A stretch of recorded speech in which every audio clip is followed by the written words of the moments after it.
राजा आपस में लड़ते रहे और अंग्रेजों ने फूट डालो और राज करो नीति अपनाई।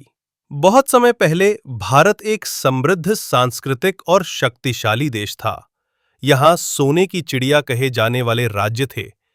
परंतु भारत की ये समृद्धि धीरे-धीरे अंग्रेजों की चालों का शिकार होती गई। भारत पर अंग्रेजों का कब्जा अचानक नहीं हुआ, बल्कि ये एक लंबी प्रक्रिया का परिणाम था, जिसमें भारत के राजाओं और नवाबों की आपसी फूट और अंग्रेजों की फूट डालो और राज करो नीति का अहम योगदान रहा। भारत की राजनीतिक स्थिति 16वीं और 17वीं शताब्दी में भारत छोटे-छोटे राज्यों में बटा हुआ था।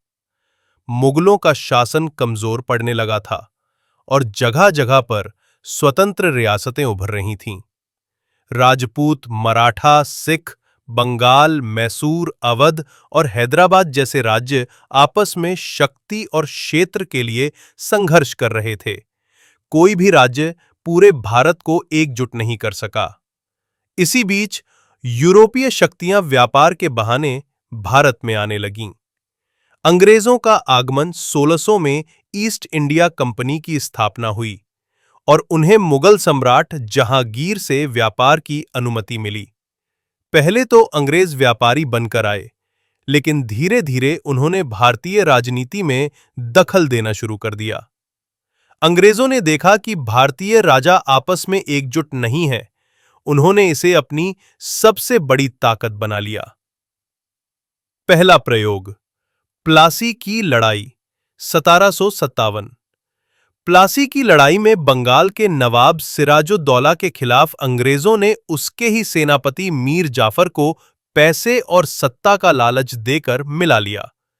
मीर जाफर ने युद्ध के मैदान में धोखा दिया और अंग्रेज जीत गए।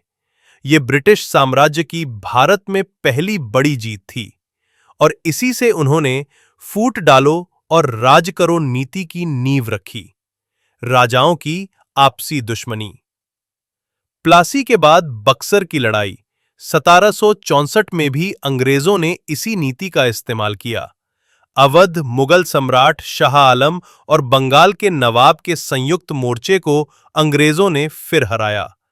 इसके बाद अंग्रेजों ने धीरे-धीरे अलग-अलग रियासतों पर कब्जा करना शुरू कर दिया। राजाओं में आपसी सहयोग की भावना की कमी थी। जब एक राज्य पर अंग्रेज हमला करते तो अन्य राजा चुप रहते।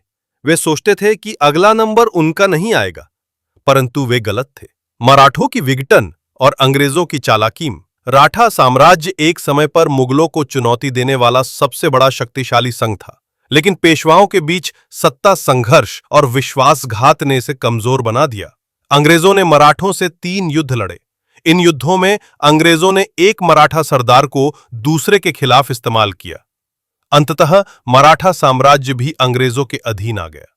सिख साम्राज्य का पतन। रंजीत सिंह के नेतृत्व में सिख साम्राज्य उत्तर भारत में मजबूत हुआ, लेकिन उनकी मृत्यु के बाद उत्तराधिकारी कमजोर और आपस में विभाजित हो गए।